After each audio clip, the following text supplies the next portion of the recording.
ہے. عبد الرحمان صاحب میرے ساتھ ماہر معاشیات موجود ہیں. رحمان بھائی سر بتا دیں سر, اس وقت معاملات ایسے ہیں کہ معیشت بدحال ہے, لوگ بے روزگار ہیں, خودکشیاں ہو رہی ہیں, مہنگائی بہت زیادہ بڑھ گئی ہے. سر یہی تو ٹائم ہے کراچی کے اندر پیسہ لگانے کا. اگر ریڑھ کی ہڈی کو صحیح نہیں کریں گے سر تو ڈیفینیٹلی بندہ اپنے پیروں پہ کھڑا نہیں ہو سکتا.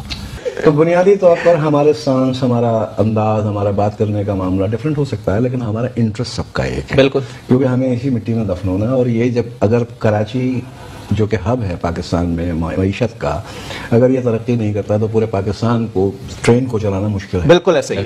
اب معاملہ کچھ یوں ہے کہ دیکھیے, اگر الزام تراشی کی بات آئے تو میں آپ سے یہ عرض کروں کہ ایک ایم کیو ایم کو ایک سراسی دیر کے لیے اس کو ہم سے ایکویشن سے علیحدہ کر دیتے ہیں, اس لیے کہ M Q M was never in a position to form government in federation. They were not. Okay, تو یا تو سب سے زیادہ ٹائم پیپلز پارٹی نے حکومت کی یا پھر پی ایم ایل این نے کی. تو ایم کیو ایم کے مورد وجود میں آنے سے پہلے اگر آپ کو یاد ہو تو Karachi was owned by Jamaat Islami. ٹھیک ہے, جماعت اسلامی کا جو طریقہ کار تھا کام کرنے کا, سیاست کا, وہ یہ تھا کہ پنجاب سے حکومت بنتی تھی اور کراچی سے ٹوٹتی تھی. تو کراچی کے لوگ روڈوں پہ آتے تھے, کراچی کے لوگ مارے جاتے تھے اور حکومت ٹوٹ جاتی تھی. ایم کیو ایم نے آنے کے بعد وہ چینج کیا اور ایم کیو ایم نے ہر حکومت کا حصہ بننے کی کوشش کی. ٹھیک ہے, میرے دوست یہاں بیٹھے ہیں, مجھ سے عمر میں بھی کم ہے, لیکن بہرحال ان کا ایکسپیرینس مجھ سے زیادہ ہے. پالیٹکس میں میرا کوئی پالیٹکس ایکسپیرینس نہیں ہے, لیکن میرا سوال ان سے یہ ہے کہ اتنی بار یہ پیپلز پارٹی کی حکومت رہی یا پی ایم ایل این کو حکومت رہی, یہ سب کے اتحادی رہے. صحیح, ان کو کس نے کیا دیا؟ ایک سوال تو میں یہ پوچھنا. بالکل ایسا ہی. تو اگر آج یہ شکایت کی جائے کہ عمران خان کچھ نہیں دے رہے یا پی ٹی آئی کچھ نہیں دے رہی, تو سوال یہ ہے کہ بھائی پیپلز پارٹی نے کبھی کچھ دیا؟ ٹھیک ہے, اور آج اگر یہ پیپلز پارٹی کے الائی ہیں تو میرے سامنے بیٹھ کے, آپ کے سامنے بیٹھ کے یہ اقرار کر رہے ہیں کہ بھائی ہم نے 13 نکات دیا تھا, بقول آپ کے 13 نکات اگر 6 مہینے میں ایک پورا ہوتا شاید 5 سال میں ہو جائے. بالکل ایسے ہی. اب یہ 5 سال کس نے دیکھے ہیں؟ پھر دونوں یہ دعویٰ کر رہے ہیں کہ حکومت ہم گرا سکتے ہیں. ٹھیک ہے, اور پھر ساتھ میں یہ بھی کہہ رہے ہیں آئی اور ڈی آئی, مجھے نہیں پتا کیا مطلب ہے اس کا, لیکن کیا یہ دونوں اس پوزیشن میں کہ حکومت گرا سکتے ہیں؟ اور کیا اگر یہ اس پوزیشن میں ہوتے تو حکومت گراتے نہیں؟ سوال یہ ہے, اٹمپٹ سب نے کیے, آج بھی اٹمپٹس جاری ہیں, ناکامیاں ہو رہی ہیں. سن لیجیے نا. تو آج آپ یہ کہنا چاہ رہے ہیں, آج کی جو تقریر ہے وزیر اعلیٰ صاحب کی, جی جی, آج کی تقریر وزیر اعلیٰ صاحب کی, اس کے الفاظ پہ غور کیجیے. انہوں نے فرمایا جس نے کھڈا کھودا, جس نے ہمارے لیے قبر کھودی, اس قبر میں وہ خود گر گیا. اچھا, اس کا مطلب میں کیا نکالوں سلیس اردو میں؟ اس کا مطلب تو یہ ہے کہ وفاقی گورنمنٹس اور صوبہ سندھ کی گورنمنٹ کے درمیان جو چپکلش چلی آ رہی ہے وہ سب واقف سے, کہ ان کے درمیان انڈرسٹینڈنگ نہیں ہے. بالکل ایسا ہی, ایک رسہ کشی کی کیفیت ایسا ہی. تو آج انہوں نے ان کو کہیں سے کوئی تھپکی ملی تو انہوں نے بھی آج برملا یہ کہہ دیا کہ صاحب کھڈا ہمارے لیے کھود رہے تھے, قبر ہمارے لیے کھودی تھی, آج گر گئے خود اس میں. اچھا, تو بنیادی طور پہ مسئلہ یہ دیکھیے, apart from party politics, apart from national politics, apart from every thing, پوری دنیا میں ایک نظام رائج ہے. اس نظام کو ہمیں لے کے چلنا پڑے گا کہ میں, آپ اور میں نے جیسے پہلے بات جس سے ابتدا کی کہ ہم 4 آدمی یہاں بیٹھے ہیں, آپ مختلف شعبے سے تعلق رکھتے ہیں, مختلف پارٹیوں سے تعلق رکھتے ہیں, یا کسی پارٹی سے تعلق نہیں. ٹھیک ہے, ہمیں یہ طے کرنا پڑے گا کہ صوبہ ہمارا ہے اور ہمیں صوبے کے حق کے لیے ایسے مٹھی بننا پڑے گا وفاق کے سامنے. ہم جب تک ایسا نہیں کریں گے نہ یہ اکیلے کچھ حاصل کر پائیں گے, نہ یہ اکیلے کچھ حاصل کر پائیں گے. چلیں ٹھیک ہے. نعیم احمد افغان صاحب, ایک پوائنٹ جو مجھے عبد الرحمان صاحب کا بہت اچھا لگا, انہوں نے کہا کہ دیکھیں پوزیشن دیکھنی پڑے گی سیاسی جماعتوں کی. ایم کیو ایم کی پوزیشن کیا ہے, پیپلز پارٹی کی کیا ہے, پی ایم ایل این کی کیا ہے, اپوزیشن جماعتوں کے اندر کیا کوئی اتنا تپڑ رکھتا ہے, کیا کوئی اتنے معاملات رکھتا ہے, کیا کوئی اتنا دم رکھتا ہے کہ وہ حکومت گرا دے؟ اور اگر رکھتا ہے تو وہ حکومت گرا چکا ہوتا, نہ کوئی ارسطو ہے نہ کوئی سقراط ہے. ویلکم بیک ناظرین, پروگرام کے سلسلے کو آگے بڑھائیں گے. ماہر معاشیات ہمارے ساتھ عبد الرحمان صاحب موجود ہیں. رحمان بھائی سر کلیئر کر دیں سر جی, کس کے وعدے, کون سے وعدے, کون سی قسمیں, کون سے دعوے, کون سی دعوتیں, مجھے تو سمجھ میں ہی نہیں آتا سر. حضرت بات یہ ہے کہ دیکھیے ہمارے دوست ابھی کافی زور و شور کے ساتھ جو بات بڑے مدلل انداز میں کہہ رہے تھے کہ صاحب روڈ پہ نکل جائیے تو پتہ چل جائے گا کون لایا کون نہیں لایا, آئی ڈی آئی پی آئی. جی, میرا ایک سوال ہے جی, آپ سب سے سوال ہے کہ یار اگر میں روڈ پہ نکل جاؤں تو کیا لوگ یہ نہیں کہیں گے کہ نواز شریف صاحب نے واقعی کرپشن کی تھی؟ کیا میں روڈ پہ نکل جاؤں تو یہ نہیں ہوگا کہ صوبہ سندھ کے اندر ایک پیرالل سسٹم چل رہا ہے جس کو ہر مہینے مختلف ڈپارٹمنٹ سے پیسے اکٹھا ہو کے جاتے ہیں؟ کیا یہ بات سچی نہیں ہے کہ ہر آدمی, ہر کاروبار سے منسلک آدمی یہ بات جانتا ہے, لیکن جب آپ کورٹ آف لا میں جاتے ہیں تو وہاں پہ ثبوت اور ان کی بنیاد کے پروسیکیوشن اسٹرانگ نہیں ہوتی, دونوں فارغ ہوتے ہیں اور فارغ ہو کے پاکستان سے بالکل ایسا, بالکل یا پاکستان کے اندر رہتے ہوئے کوئی ڈیل, کوئی دو رائے نہیں. دیکھیے 2 باتیں میں آپ کو بالکل صاف بتا دوں. جب میں نے یہ کہا کہ بھائی حکومت گرانے کی پوزیشن میں ہوتے تو حکومت گرا دیتے, تو اس وقت میرا یہ مطلب نہیں تھا کہ ان کی طاقت کم ہے, ان کی طاقت کم. میں نے صرف یہ کہا کہ ان کے پاس وہ پیٹھ پہ ہاتھ نہیں ہے جو پیٹھ پہ ہاتھ حکومت کے اوپر ہے. جب ان پہ تھا تو انہوں نے حکومتیں گرائی بھی ہیں, اچھا, اور انہوں نے حکومتیں بنائی بھی ہیں. ٹھیک ہے, یہ آپ میں سب جانتے ہیں کہ کہاں سے حکومت بنتی ہے, کیوں حکومت بنتی ہے, کیسے حکومت بنتی ہے, لیکن اس کا پارٹ یہ سب رہے ہیں اور سب رہیں گے. یہ تو صرف یہ ہے کہ پریشانی کی بات صرف اس وقت آ جاتی ہے کہ جب حکومت میرے پاس نہیں تو دوسرے کے پاس کیوں.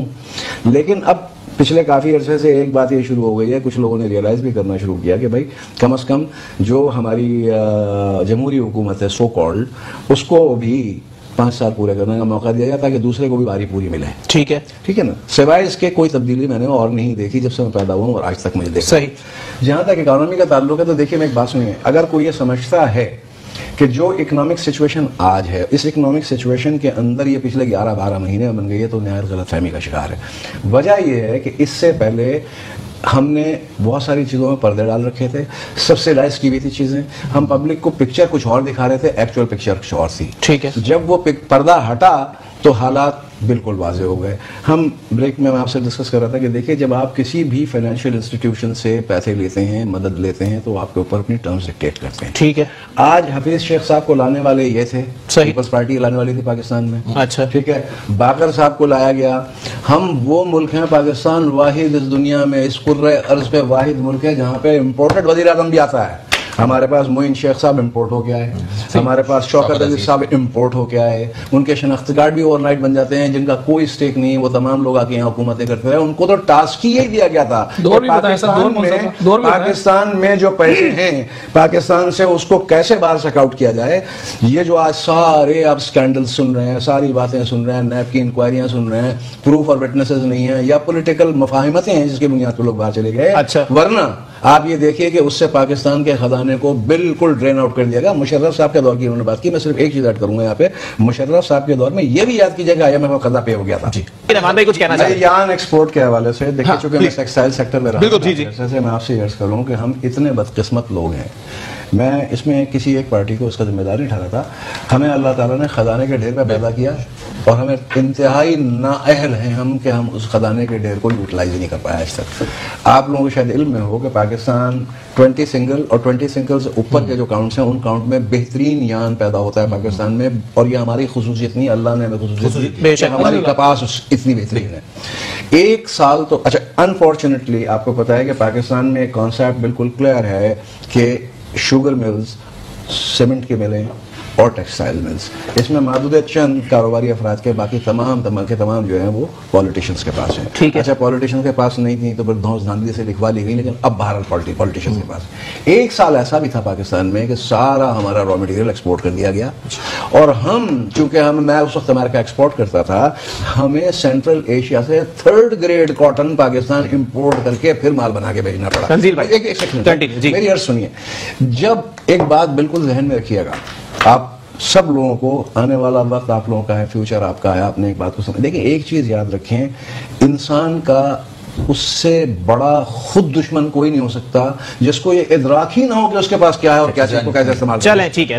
اور اس طرح کی جتنی تفریحیں کراچی میں تھیں, اور کراچی کا جو شیپ تھا, اس شیپ کو بگاڑنے میں اگر کوئی یہ کہے کہ کوئی ایک آدمی ہے, تو میں یہ کہوں گا دیکھیے بات سنیے, یہ پارکس کے اندر جو چائنا کٹنگ ہوئی, یہ تمام چیزیں ہوئی, اس کے اندر کوئی ایک پارٹی نہیں, تمام پارٹیاں شامل تھیں. ٹھیک ہے. میجر پارٹی نہ